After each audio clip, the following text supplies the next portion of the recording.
ሰላምን ጥዕናን ንኩልኩም ተኸታተልተይ ይኹን እንዳበልኩ ናብ ናይ ልምዓንቲ መደበይ ከኣቱ ኣብ ናይ ልምዓንቲ መደበይ ከምቲ ልሙድ ንዓኹም ንተኸታተልተይ የምህርዩ ኢለ ዝሓሰብክዎ መደብ ሒዘልኩም መፅእ ኣለኹ። ናይ ልምዓንቲ መደበይ ዘልዕሎ ርኢኻ ዝፈትኻያ ወይ ድማ ንዘፍቀርካያ ጓል ኣንስተይቲ ቁፅሪ ስልካ ምስ ተቐበልካ እቲ ናይ ፈለማ ናይ ስልኪ ዕላልኩም ብሉፅን ሰሓብን ክትገብር ከም ትኽእል ክንርኢና። እስካብ ናይ መደበይ ፍጻመ ሓቢርኩም ንጽንሑ። ነዚ ቻነል ሓድሽቲ ዝኾንኩም ሰብስክራይብ ብምግባርን ነታ ናይ ደወል ምልክት ሓንቲ ሻዕ ብምንካን ዝተፈላለዩ ናይ ጾታዊ ርክብ፣ ናይ ጥዕና ከምኡውን ናይ ሓዳርን ናይ ፍቕርን ህይወት ኢንፎርሜሽን ትረኽብሉ ቻነል ስድራ ንኽትኮኑ ብኽብሪ ንሓትት። ቁፅሪ ስልኪ እንተተቐቢልካ ኩሉ ነገር ተወዲኡ ናትካ ኮይና ምባል ኣይኮነን። ቁፅሪ ስልካ እንተሂባትካ ምሳኻ ናይ ምዕላል ድሌት ኣለዋ ማለት እዩ። ካብ ሕዚ ጀሚርኩም ድማ ተቐራሪብኩም ከምኡውን ተመሪዕኩም ስድራ ናይ ምምስራት ዕድል ኣለኩም። ክንዲዚ ድማ ገና ኣብ ናይ ፈለማ ዕላልኩም እትርክብኩም ክቋረፅ ዝኽእለሉ ዕድል እውን ከም ዘሎ ክትፈልጡ ኣለኩም። ነዞም ክልተ ውፅኢታት ግና እጃምካ ተውፊ ንስኻ ባዕልኻ ኢኻ። ደቂ ተባዕትዮ ንርክብና ኣፀቢቕና ምቅርራብና ክነጠናኽሮ ከም ንኽእል ሰባቢርና እውን ነትርፈሉ ዓቕሚ እውን ኣለና እዩ። ናትና ድሌት ተሳኺዒልካ ፍቕርኩም ናይ ሮሚዮን ጁልየትን ክኸውን እዩ። እዚ ዝኾን ድማ ንናይ ስልኪ ዕላልኩም ብጥበብ ክትፍጽምዎን ከለኹም እዩ። እዘን ቀፂለ ዝሕብረልኩም ኣድህቦ ሂብኩም ስምዑኒ። ዓርስኹም ንምጥፋእ ኣይትህፀፁ። ሓደ ደቂ ተባዕትዮ ቁፅሪ ስልኪ ናይ ምቕባል ስቴፕ ብዝግባእ ምስ ወዳእኹም ነቲ ቀፃሊ ስቴፕ ተበላሽዎ ኢኹም። ቁፅሪ ስልኪ ተቐቢሎም ቁሩብ ክይድ ምስ በሉ ደው ኢሎም ሃይ ሕዚ ዝፈለጥኩኸ ወዲ እየ እዚ ቁፅሪ ስልኪ ናትከ ምዃኑ ከረጋግፅ ደልየ እዩ ዝብል ዘፀልእ ኣህጠውቀጠው ኢሎም ንድሌተን የጥፍኡ እዮም። ድሕሪዚ ክድውሉ እንተለው ስልኮም ኣይለዓልን። ዓርስኻ ምጥፋእ ምባል ድማ እዚ እዩ። ካብዚኦም ክትመሃርዎ ዘለኩም ካሊእ ጉዳይ ኣሎ። ሓደሻ ቁፅሪ ስልካ ሂባትን ኢልካ በብግዚኡ ኣብዚሕካ ብምድዋል ክተሳላችዋ የብልካን። ድምፅኺ ደስ ዝብል እዩ ብዝብል መወደሲ ኣብዚሕካ ምድዋል ዝተጋግየው ልምድታት እዮም። ካብዚኦም እውን ክትርሕቕ ኣለካ። ደቂ ኣንስትዮ ካብ ዝፈትውኦ ነገር እቲ ቀዳማይ ተሃንጤን ምፅባእ እዩ። ከምዘይ ምዕዳል ኮይኑ ግና ንሕና ደቂ ተባዕትዮ ንሃፅፂና ቁፅሪ ስልኪ ክንቅበል እንተለና ንእዳውና ይበልዐና እዩ። ደውለላ ዝብል ስምዒት ሓኒቑ ይሕዘና እዩ። ቁፅሪ ስልኪ ተቐቢልና 24 ሰዓት እውን ክንፀንሕ ኣይንኽእልን። ደው ኢልና እቲ ደቂ ኣንስትዮ ተሃንጤን ናይ ምፅናሕ ድሌተን እውን ነኳልፈን ኢና። ነዚ እዩ ድማ እዚ ደውለላ ዝብል ናይ ምድፍፋእ ስምዒት ተፃዊሮም ዝፀንሑ ደቂ ተባዕትዮ ውፅኢት ዘለዎም ዝኾኑ። ስለዝኾነ ቁፅሪ ስልካ ምስ ሃበትካ ተሃንጥያ ትፅበየሉ 1-2 መዓልቲ ሃባ። ሕዚ ድማ ደው ኢልካ እንታይ ክትብላ ከም ዘለካ ክንርኢ። ንምድዋል ጥራሕ ዘይኮነስ ደው ኢልካ ንተዕልላ ነገር እውን ምጥንቃቕ የድልዮ እዩ። ኣብቲ ቀዳማይ ናይ ስልኪ ዕላልኩም ናብ ዘህክይ ነዊሕ ዕላል ክትኣትዉ የብልኩምን። ኩሉ ሻዕ ንኸይትህክእ ተጠንቀቕ። ነዊሕ ዕላል ክትዕልልወን የብልኩምን። ናይ ምዕላል ሓቢራትካ ናይ ምፅናሕ ድሌት እናሃለዋ እውን ነቲ ዕላልኩም ምቁራፅን ቻው ምባልካን ክትረኽብካ ንኽትህንጠው ይደፋፍኣ እዩ። ሒዝካ ዘይትለቅቕ ዘረባ ጀሚርካ ዘይትውድእ እንተኮይንካ ግና ስልክኻ ንምልዓል ይኹን ብኣካል ንምርካብ ድሌት ይህልዋን። እዚ ቀሊልን ፍሉጥን እዩ። ስለዝኾነ ኣብቲ ቀዳማይ ናይ ስልኪ ዕላልኩም ክትገብሮ ዘለካ መዓዝን ኣበይን ከም ተራኸብኩም ብፍሉጥ ቋንቋ ንዓርስኻ ምልላይ እዩ።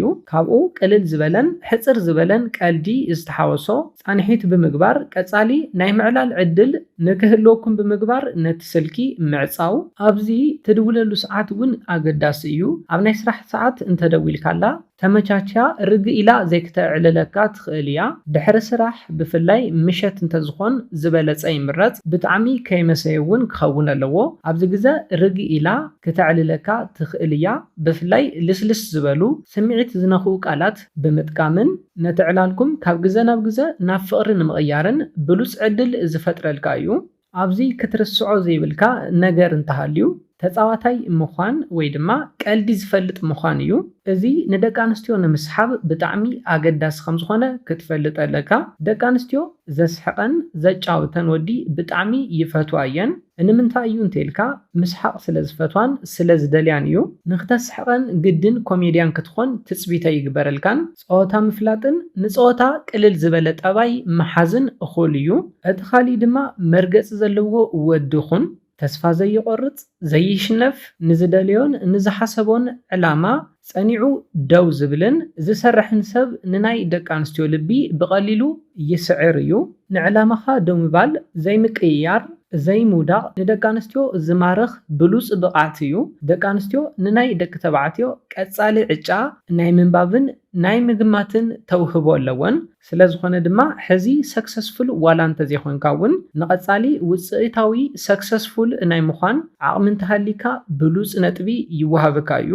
ዕላማን ሕልምን ዘለዎ ዕላምኡን ሕልሙን ንምስኻዕ ድማ ዘይድቅስ ጅግና ወዲ ይፈትዋ እየን። ስለ ዝኾነ እስካብ ሕዚ ዋላ ሰክሰስፉል እንተዘይኮንካ በዓል ዕላማ ኹን።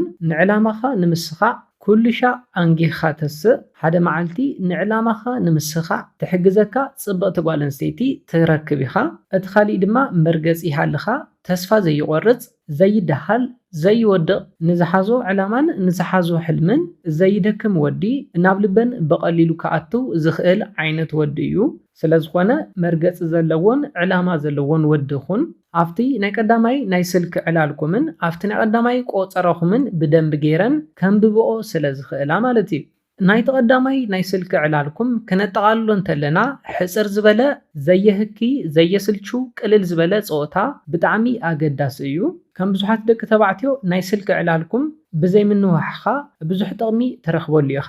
ኣብ ናይ ቀዳማይ መዓልትኻ ናይ ዕላል ሕፅረት ኣየጋጥመካን ኣይድብራን። ናይ ጓል ድምፂ ሰሚዕኻ ከም ዘይትፈልጥ ሰብ ለማዓንቲ እየ ረኺበክሞ ኣይለቀቅክን ዝብል ስምዒት ኣይተምፅእ። ለሚንካ ናይ ምዕላል ጠባይ ኣይተርኢ። ዕላልኩም ጽቡቕ እንዳሃለወ ንዕላልኩም በዓልኻ ምቁራጽካ ብዙሓት ነጥብታት የውህበካ እዩ። ካልእ ግዜ ንኽትድውለላን ንኽትረኽበካን ድሌት ንኽትሕድር ዝሕግዝ ስለ ዝኾነ ንኽትረኽባ ቆፀራ ቅድሚ መሓስካ ብኸምዚ መንገዲ ሓደ ክልተ መዓልቲ እዕልላ ናይ ንራኸብ ሕቶ ቀልጢፍካ ብዘይምሕታትካ ብሉፅ ነጥቢ የውህበካ እዩ። ብተወሳኺ ድማ መዓዝ እዩ ንራኸብ ዝብለኒ ዝብል ሕቶ ኣብ ርእሳ ይለዓል እዩ። ደቂ ኣንስትዮ ድማ ከምቲ ቀድሚ ኢለ ዝሓበርኩልኩም ዘህንጥወን ነገር ይደልያ እየን። ቅድሚ ምርኻብኩም ግና ሓደ ሓሳብ ክነግረካ ብስልኪ ይኹን ብቴክስት ብዙሕ ከይተዕልላ። ብስልኪ ወይ ድማ ብቴክስት ነቲ ፆታ እንተወዲእኻዮ ናይ ምርኻብ ድሌት ዘይክህልዋ ስለ ዝኽእል እዩ። ፍትዋት ተኸታተልተይ ንሎማዓንቲ ሒዘልኩም ዝነበርኩ መደብ ነዚ ይመስል ነይሩ። ካብ ናይ ሎማዓንቲ መደበይ ዝኾነ ሓድሽ ነገር ከም ዝሓስኩም ተስፋ ይገብር። ነዚ ቻነል ሓድሽ ዝኾንኩም ሰብስክራይብ ብምግባርን ነታ ናይ ደውል ምልክት ሓንቲ ሻዕ ብምንካን ክተተባብዑናን ስድራ ክትኮኑናን ብኽብሪ ንሓትት። መደብና ናብ ብዙሓት በፂሑ ተምህርቲ ንኽወስድሉ ላይክ ሼር ምግባርኩም ኣይትረስዑ። ሓሳብ ሪቶኹም ብኮሜንት ተብፅሑና። ብኻሊእ መደብ ብኻሊእ ሓሳብ እስካብ ንራኸብ ሰላምን ጥዕናን ንኹላትና ይቕኒየለይ።